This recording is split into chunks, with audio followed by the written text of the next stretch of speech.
Bonjour, vous allez maintenant apprendre à déterminer le sens des variations et les éventuels extrémums locaux d'une fonction f dérivable sur un intervalle i. Soit f donc une fonction dérivable sur un intervalle i, f est croissante sur i si et seulement si, pour tout x de i, f' de x est positif ou nul.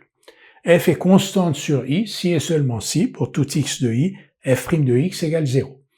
F est décroissante sur i si et seulement si, pour tout x de i, f' de x est inférieur ou égal à 0. Donc si on a une fonction f dérivable sur un intervalle i, on peut déterminer si cette fonction est croissante, décroissante ou constante à partir du signe, de l'étude du signe de sa dérivée. Soit f est une fonction dérivable sur un intervalle i égale ab, donc ab ouvert ici, et soit c un nombre réel dans cet intervalle.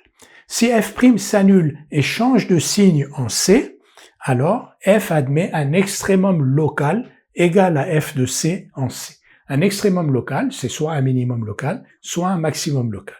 Donc, si la fonction f' s'annule et change de signe, c'est ça qui est très important, il ne suffit pas que f' s'annule en c, il faut que f' change de signe en c, alors f admet un extrémum local égal à f de c en c.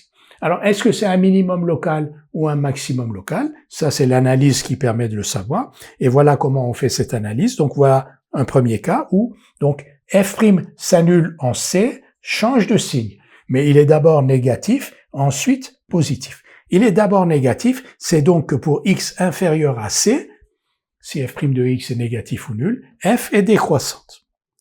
Ensuite, il devient positif. Si f' est positif, c'est donc que f est croissante, donc décroissante, croissante. F admet un minimum local égal à f de c en c.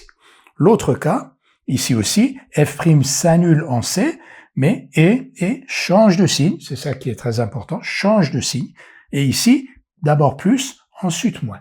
Donc pour x inférieur à c, f' de x est positif, donc f est croissante.